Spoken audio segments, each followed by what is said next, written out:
হালধীয়া যেনিয়ে চাই তেনিয়ে দেখিব কেৱল হালধীয়া সূৰ্যমুখী ফুলৰ খেতিৰে স্বাৱলম্বী হোৱাৰ সপোন দেখিছে বাক্সাৰ এগৰাকী যুৱ কৃষকে বাক্সা জিলাৰ বৰমাৰ নাথপাৰা গাঁৱৰ উৎসৱ নাথ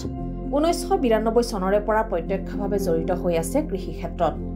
এইবাৰ নিজ কৃষিভূমিতেই সূৰুজমুখী ফুলৰ খেতিৰে ৰাইজৰ দৃষ্টি আকৰ্ষণ কৰিছে উৎসৱ নাথে মনলৈ আহিলে আসলতে মানে যেটো হালধীয়া আকৰ্ষণটোৰ কাৰণে মোৰ মানে বেছি আৰু পৰ্যটকখিনি যেটো বস্তু আমাৰ এই এৰিয়াটোত নাই সেইটো বস্তু চালে নিশ্চয় সেই মোৰ দেখা পালে বা সেইখিনিৰ কাৰণে মোৰ এটা গৌৰৱ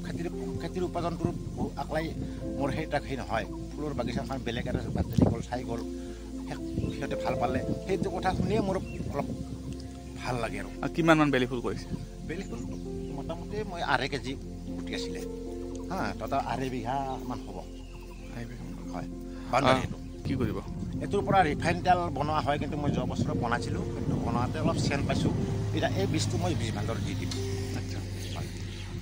অন্য খেতি কৰোঁ মানে আমি মাৰ্কেটিঙৰ অভাৱৰ কাৰণে ফচল ঠিকে আছিলে আমি এবাৰ বৰ্তমান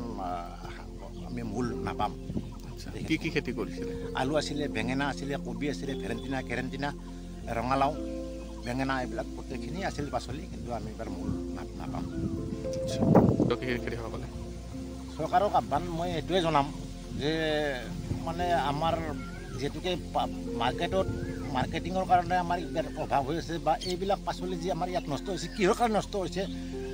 সেইটো বস্তু সিহঁতে অলপ মানে চাব লাগে কাৰণ এখন গাঁৱৰ যিটো উৎপাদন হ'ব এখন গাঁৱত সেইখিনি পাচলি হৈ যায় কিন্তু অধিক উৎপাদন আহিল ক'ৰ পৰা সেইটো অলপ মানে চৰকাৰে চাব লাগে কৃষি প্ৰধান গাঁওখনৰ এগৰাকী আদৰ্শ কৃষক উৎসৱ নাথৰ সূৰ্যমুখী ফুলৰ খেতিডৰা এতিয়া হৈ পৰিছে আকৰ্ষণৰ কেন্দ্ৰবিন্দু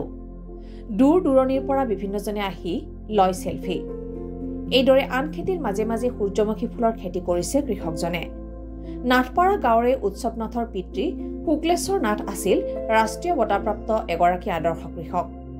পিতৃৰ আদৰ্শৰে পুত্ৰ উৎসৱ নাথে সুদীৰ্ঘ বছৰ কৃষি কাৰ্য কৰি আহিছে যদিও এইবাৰ বজাৰৰ অভাৱত নিৰাশ হ'ব লগা হৈছে উৎসৱ নাথ